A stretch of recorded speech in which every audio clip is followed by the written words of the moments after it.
Hello. Hi. This is Krishna Pratap.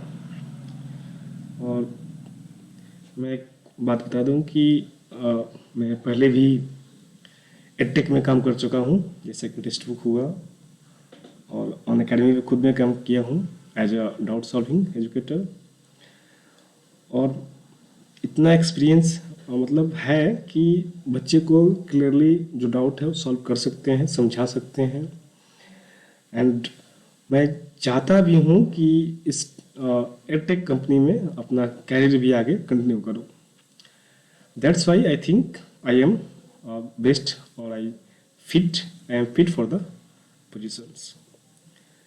And I have completed my BTech from Asansol Engineering College and all.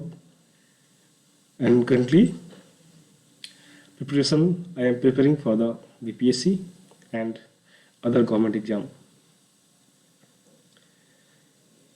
अब next planning क्या है कि कैसे जो कंटेंट है उसको डिलीवर करना है, कैसे विद इन 50 to 100 आवर्स क्या प्लानिंग है, वो किस तरह से करेंगे हम। ठीक है। तो देखिए, मैथ्स में जो भी कंटेंट हो, या सिंप्लीफिकेशंस हो, परसेंटेज हो, प्रॉफिट लॉस हो, SICI हो, ये काफ़ी इंपॉर्टेंट होता है।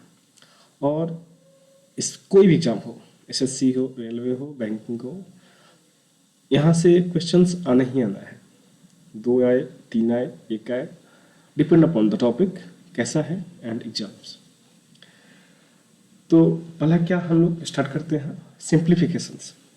अगर ध्यान से देखें तो हम सिंप्लीफिकेशंस में बहुत सारे सब टॉपिक्स आते हैं। जैसे हुआ बोर्ड मास, वही बोर्ड मास, इसको हम लोग अगर एक क्लास में क्या करेंगे, बेसिक कंसेप्ट दे देंगे और उसको प्रॉब्लम करेंगे। एक 2 क्लास है मैक्सिमम। ठीक है, मतलब एक क्लास में कंसेप्ट और एक क्लास में प्रॉब्लम्स, मोर देन एनफ हो जाएगा। फिर उसी सिंप्लीफिकेशन में ही आता है सर्ट्स और इंडिसेस पे। ठीक है, उसका कंसेप्ट देंगे, फिर प्रॉब्लम्स कराएंगे। और प्रॉब्लम्स कैसे, बेसिक्स टू हाई जाएंगे, राइट। ऐसे ही कुछ अलजेब्रा फॉर्मूला पे होता है। जैसे सपोज कीजिए कि AQ plus BQ plus CQ minus 3ABC, ऐसा जो फॉर्मूला है, या A प्लस B का होल स्क्वायर या Q पे। तो ये जो जो भी फॉर्मूला है उसकी बेस्ड पे जो सिंप्लीफिकेशन होता है उसको करेंगे, मतलब फॉर्मूला पहले बताएंगे और फिर उस पर क्वेश्चंस करेंगे। फिर स्क्वायर और स्क्वायर रूट का कंसेप्ट देंगे, क्यूब का कंसेप्ट देंगे, क्यूब रूट का देंगे, और उस पर कुछ प्रॉब्लम्स लिखेंगे, सिंप्लीफिकेशन। ऐसे ही कुछ कंसेप्ट और क्वेश्चंस आते हैं रेशनलाइजेशन पे, वो भी काफ़ी इंपॉर्टेंट होते हैं। तो एक क्लास उस पर भी देंगे हम लोग, एक क्लास देंगे 1 घंटा, तो वहाँ से भी क्लियर हो जाएगा। फिर लास्ट में कुछ सीरीज आता है, जैसे 1/2 प्लस 1/4, ऐसे करके के ऐसा कुछ सीरीज होता है, उस पर देखेंगे। और सबसे इम्पोर्टेंट जो होता है सिंप्लीफिकेशंस में, वो यूनिट डिजिट कंसेप्ट होता है। इससे हम लोग बड़े बड़े प्रॉब्लम्स को आसानी से सॉल्व कर सकते हैं, राइट। मतलब सपोज इतना बड़ा है, 4 5 6 7 8 9, अगर इसको सपोज इसको हमको करना है 3 से मल्टीप्लीकेशन, या 3 7 2 से करना है, तो हम लोग लास्टली ऑप्शन के थ्रू क्या कर सकते हैं, 9 2 जा 9 दूनी 18, 18 मतलब कि 8 जो डिजिट होगा उसके थ्रू हम ऑप्शन से जा सकते हैं। तो इस पे क्वेश्चन आसानी से हो जाता है, तो उस पर हम लोग एक क्लास उस पर देंगे, राइट। तो ओवरऑल देखा जाए तो हम लोग सिंप्लीफिकेशंस में कितना हो गया, 2 घंटा बोर्ड मास पे जो कि बेसिक्स है और सारे में आने वाले हैं, 1 घंटा इस पे, और जो इंडिसेस है सर्च इंडिसेस 2 1 3 और 4 2 6 2 8, मतलब कि 8 से 10 घंटा में हम लोग क्लियरली क्या कर सकते हैं, सिंप्लीफिकेशंस को अच्छे से with the concept and questions कर सकते हैं। ठीक है। नेक्स्ट देखते हैं परसेंटेज। देखिए, परसेंटेज से भी काफ़ी क्वेश्चन आते हैं। जैसे अभी हम बोलें सिंप्लीफिकेशंस में, तो किसी भी क्वेश्चन, स्पेशली बैंक में तो और ज़्यादा आता है। रेलवे का बात करें तो हम लोग 2-3 क्वेश्चन तो एटलीस्ट मिलता ही है। ठीक है, सारे टॉपिक्स मिला के। उसी तरह से जितना इम्पोर्टेंट ये है, उससे कहीं ज़्यादा इम्पोर्टेंट क्या है आपका परसेंटेज।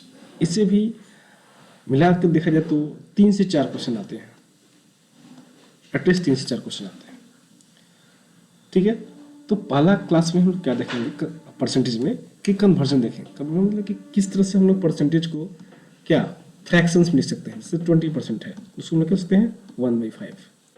मतलब क्या हम लोग एक परसेंटेज को कन्वर्ट कर रहे हैं फ्रैक्शंस में। तो इसका थोड़ा सा कंसेप्ट देंगे कि 100% बराबर कंप्लीट होता है 1, ऐसा फिर 50% करेंगे। तो जो बेसिक कंसेप्ट है एक क्लास में देंगे उसको 1 आवर में। दूसरा इंक्रीमेंट और डिक्रीमेंट का, किस तरह से इंक्रीज करेगा, किस तरह से डिक्रीज करेगा। फिर सक्सेसिव इंक्रीमेंट क्या होता है, सक्सेसिव डिक्रीमेंट क्या होता है, इसका कंसेप्ट देंगे और उस पर कुछ प्रॉब्लम देखेंगे। ठीक है, अब इस पर भी बहुत सारा क्वेश्चन आता है परसेंटेज वाला में। जैसे प्राइस होता है कि शुगर का प्राइस 20% बढ़ गया तो कंजम्पशन कितना से बढ़ेगा, कि एक्सपेंडिचर कम ही रहेगा, क्या कांस्टेंट रहेगा। फिर टाइम एफिशिएंसी में आता है वर्क टाइम में। फिर टाइम स्पीड में आता है, डिस्टेंस रहेगा कांस्टेंट या वेरिएबल कर दीजिए। तो इस टाइप का जो प्रॉब्लम आता है इनकम वाला आता है। सपोज 100 रुपया कमा रहा है, उसका इनकम जो है कांस्टेंट है, और सपोज इसका एक्सपेंडिचर जो है बढ़ गया तो कितना से इसका सेविंग घटेगा बढ़ेगा। इसका इस टाइप का जो क्वेश्चन है उसको हम लोग इस पर देख लेंगे। और फिर जो और इम्पोर्टेंट ज़्यादा है वो आता है क्या, पास और फेल वाला। जैसे मान लीजिए कि एक लड़का है किसी एग्जाम में 40% लाता है और मान लीजिए 20 नंबर से फेल हो जाता है। ठीक है, 20 नंबर से फेल हो जाता है तो कितना फुल मार्क्स है या कितना और लाएगा, ऐसा कुछ क्वेश्चन जो आता है इस पर हम लोग पास और फेल का देख लेंगे। फिर जाता है इलेक्शन वाला कंसेप्ट। जैसे 2 आदमी है, ए और बी, दोनों इलेक्शन लड़ता है, इसके 40% मिलता है और ये 30% से सपोज जीता है या हारता है। तो इस टाइप का जो प्रॉब्लम है उसका कंसेप्ट देखेंगे, क्योंकि परसेंटेज का ही है, इस पर प्रॉब्लम देखेंगे। ठीक है, तो इस पर भी हम लोग काफ़ी देखेंगे। तो ये जो, क्योंकि ये ज़्यादा क्वेश्चन इंपॉर्टेंट होता है तो इसको हम लोग 2 घंटा देंगे। बाकी क्या 1 घंटा में हम लोग कंसेप्ट देंगे इस पर और सारी का और क्वेश्चन कर लेंगे। 2 से 3 घंटा ये मोर देन इनफ हो जाएगा। ठीक है, और फिर जो इंक्रीमेंट वाला है जो बताया आपको, इस पर हम लोग 2 घंटा दे सकते हैं, 1 या 2 घंटा आराम से इस पर कंसेप्ट दे सकते हैं। तो क्योंकि बेसिक्स है, स्टार्टिंग है, समझा सकते हैं।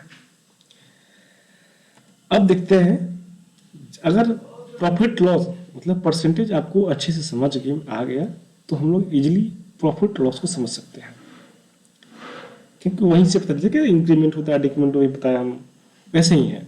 तो पहले क्या करेंगे, हम लोग समझाएंगे प्रॉफिट क्या होता है पहला क्लास में, बेसिक कंसेप्ट। प्रॉफिट क्या होता है, लॉस क्या होता है, कब लॉस होगा कब प्रॉफिट होगा, डिस्काउंट क्या होता है, ठीक है, एसपी क्या होता है। तो ये सारे को एक क्लास में समझेंगे।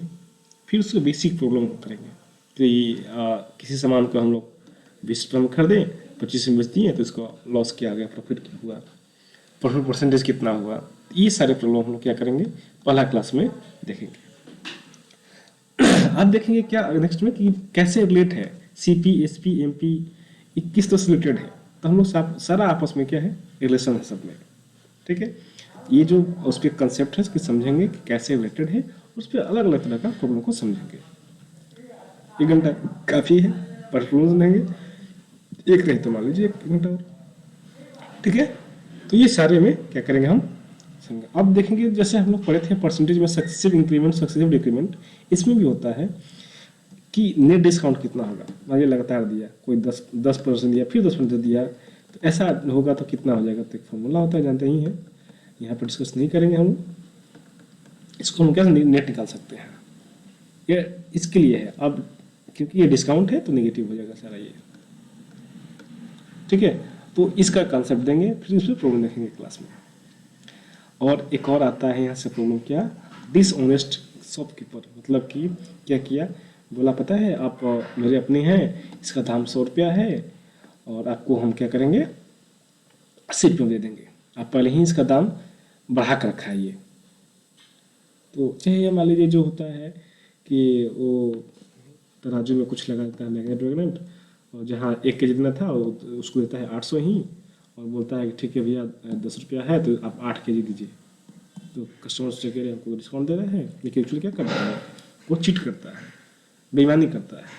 तो इस टाइप का जो प्रॉब्लम हो उसका कंसेप्ट समझा देंगे एक बार, और उस पर एक ही क्लास में प्रॉब्लम कर लेंगे। ठीक है, तो ये हुआ क्या, प्रॉफिट और लॉस का। वैसे देखते हैं सिंपल कंपाउंडेशन का। पहला क्लास में क्या करेंगे कि जो बेसिक कंसेप्ट है कि सी आई क्या होता है, एस आई क्या होता है, रेट क्या होता है, प्रिंसिपल क्या होती है, टाइम कितना होता है, अमाउंट क्या होता है, इंटरेस्ट क्या होता है, ये सारा जो कंसेप्ट है एक क्लास में अच्छे से समझ लेंगे। ठीक है, पहला क्लास में। ठीक है, रेट क्या होता है, टाइम क्या होता है, प्रिंसिपल क्या होता है। फिर इस पे जो बेसिक प्रॉब्लम्स है, बेसिक हुआ या टफ हुआ, ये दोनों क्या करेंगे, जो एस आई का फॉर्मूला होता है उस पर, और भी अलग टाइप का प्रॉब्लम आता है, जैसे कि मान लीजिए कोई अमाउंट। हाँ, एक और चीज़ यहाँ बता सकते हैं कि जो एस आई होता है वो हर साल क्या होता है, कांस्टेंट होता है। ठीक है, जबकि सी आई क्या होता है, एस आई पे बार बार लगता है, रिपीट होता है। ठीक है, तो यहाँ से आता है कि कोई अमाउंट है, ये 2 साल में 4 गुना हो जाता है, और फिर 6 गुना होता है, तो रेट क्या होगा, इस टाइप का प्रॉब्लम है, इस पर कर लेंगे। मतलब डिफरेंट टाइप से प्रॉब्लम आता है जो एस आई पे हम लोग अगले क्लास में 1 घंटा में कर लेंगे। ठीक है, अब क्या हुआ, एस आई तो हो गया, अब सी आई पे देख लेंगे। वैसे ही सी आई कंसेप्ट, सी आई क्या होता है, तो हम लोग जानते हैं कि सी आई जो होता है वो एस आई पे लगने वाला इंटरेस्ट ही है।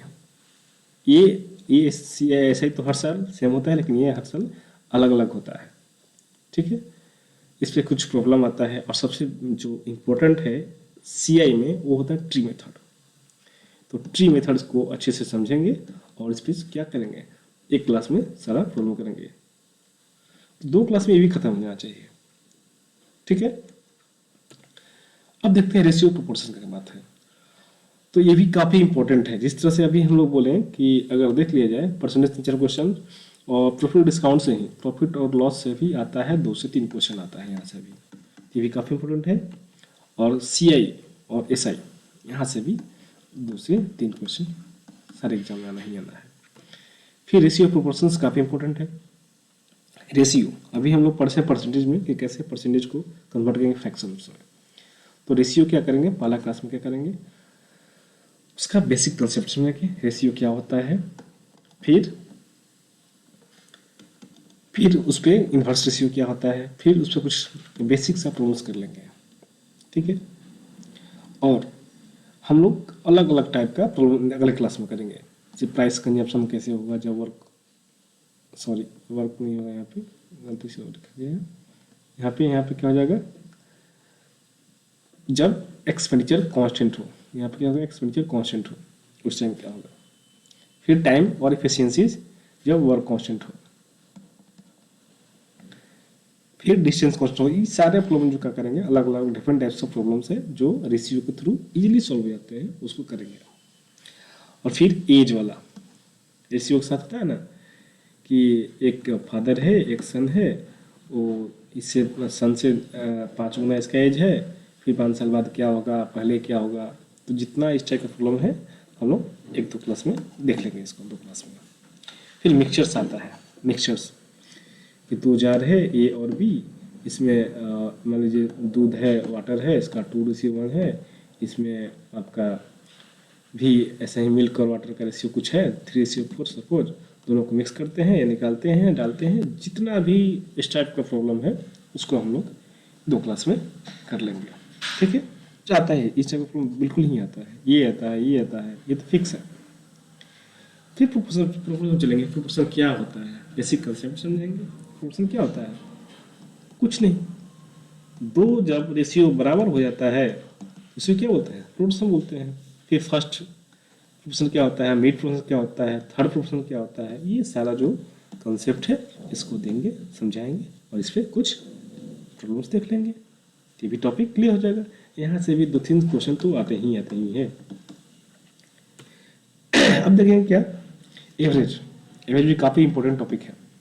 एवरेज से देखेंगे, कंसेप्ट देंगे इसको, एवरेज क्या होता है। फिर जीएससी मेथड, ये जो मेथड है, और ये काफ़ी इंपॉर्टेंट और हर जगह लगने वाला है, ऐसा नहीं कि सिर्फ एवरेज में ही लगने वाला है। ठीक है, तो इस कंसेप्ट को देंगे, बहुत इंपॉर्टेंट कंसेप्ट है ये दोनों। इस पर 2 क्लास तो इंपॉर्टेंट ही है, कंपलसरी है इसके लिए। तो इससे क्या हो जाएगा मेरा एवरेज क्या हो जाएगा, एवरेज से एक दो क्वेश्चन आते हैं, एक से दो क्वेश्चन यहाँ से भी आते हैं, तो ये भी इम्पोर्टेंट है, इसका बहुत जगह यूज कर सकते हैं हम लोग। और फिर से बात जो टाइम एंड वर्क है, ये अपने आप में 3 से 4 क्वेश्चन रखते हैं, बहुत ही ज़्यादा इंपॉर्टेंट है। ए बी दोनों काम कर रहे हैं, एक दिन में 6 दिन में कंप्लीट कर रहा है, बी 8 दिन में कर रहा है, दोनों मिलकर कितना करेंगे, ए छोड़ देता है, बी छोड़ देता है, मतलब बहुत सारे हैं। कॉन्सेप्ट समझाएंगे, फिर उस पर प्रॉब्लम करेंगे। और फिर जो आता है एम डी एच मसाला वाला जो फॉर्मूला होता है, ठीक है, उस पर आता है कि 2 आदमी मिलकर 3 दिन काम करता है तो ख़त्म करता है उसी काम को 4 आदमी 3 आदमी मिलकर कितना दिन में करेगा। तो हम लोग क्या करते हैं, M1D1 H1 equal to M2D2 H2, और इसमें भी आता है वेज होता है, तो यहाँ पे वेज का भी डाल देंगे, कितना सैलरी मिलता है उन लोग का वेज पर। फिर पाइप एंड सिस्टम वाला कि 2 पाइप है, एक भरता है एक खाली करता है, ये 6 घंटा भरता है, ये 7 घंटा में, ऐसा कुछ करके। तो जितना इस टाइप का प्रॉब्लम्स है इसको कंसेप्ट समझाएंगे, ठीक है, और क्या करेंगे फिर इस पर प्रॉब्लम देख लेंगे। फिर देता है कि एक पाइप है, इसका हम लोग एरिया बढ़ा दिए, तो फिर इससे फ्लो क्या होगा, कितना टाइम तक चल रहा है, तो कितना वॉल्यूम पानी निकलेगा। तो इस टाइप का जो प्रॉब्लम है उसको कंसेप्ट समझाएंगे बच्चे को, और इस पर कुछ क्वेश्चन कर लेंगे। तो ये भी क्वेश्चंस, ये भी टॉपिक क्या है, काफ़ी इम्पोर्टेंट है। अब क्या है, ये लास्ट वाला जो है क्या, इतना में स्पीड और टाइम, एकदम बेसिक फॉर्मूला क्या होता है कि डिस्टेंस समझाएंगे, डिस्टेंस इक्वल टू स्पीड, जो बचपन में पढ़े हैं, स्पीड इनटू टाइम। ये कंसेप्ट, स्पीड क्या होता है, डिस्टेंस क्या होता है, कैसे निकालेंगे इसको, ये फॉर्मूला बता के कुछ बेसिक्स क्लास में क्वेश्चंस करवाएंगे। फिर एवरेज स्पीड क्या होती है, एवरेज स्पीड क्या होती है, ये बता देंगे कैसे निकालते हैं। तो सपोज चल रहा है 1 घंटा, पहला घंटा में जा रहा है वो 2 किलोमीटर, फिर दूसरे घंटे में जा रहा है वो 4 किलोमीटर, तो बताना है कि एवरेज स्पीड क्या होगा, ठीक है। और आता है सबसे ज़्यादा ट्रेन पे क्वेश्चंस, एक ट्रेन इधर से जा रहा है इधर से जा रहा है, या सपोज दोनों एक ही डायरेक्शन में जा रहा है, कितना देर बाद मिलेगा, इस टाइप का जो क्वेश्चन है ट्रेन वाला, उसको भी समझा देंगे और करेंगे उस पर प्रॉब्लम्स। फिर 2 आता है कि एक आदमी है, इधर आ रहा है इधर आ रहा है, कितने देर बाद वो मिलेगा, मिलने के बाद कितना दूर जाएगा, ये भी आता है क्वेश्चंस, और ये अच्छे कंसेप्ट है ये सब, इस पर क्वेश्चन देख लेंगे। फिर बोट स्ट्रीम आता है कि एक बोट है वो जाता है एलोंग द करंट जाता है, तो इतना टाइम लगता है। फिर एलोंग द अगेंस्ट जाता है, धारा के एकदम उल्टा जाता है, इसको इतना टाइम लगता है, ठीक है, कितने देर बाद क्रॉस करेगा, मिलेगा, ठीक है, स्पीड क्या होगा। ये सारा जो बोट और स्ट्रीम वाला है प्रॉब्लम, एक क्लास में उसको हम लोग देखेंगे और समझा के प्रॉब्लम सॉल्व करा देंगे, तो ये ओवरऑल खत्म हो जाएगा। ये थी प्लानिंग कि हम लोग कैसे, मतलब कि 2 मंथ का जो ट्रेनिंग है उसको कैसे करेंगे हम लोग। तो आई होप कि जो भी है कंटेंट उसको हम टाइमली कंप्लीट कर देंगे और अच्छे से। So thank you, have a nice day.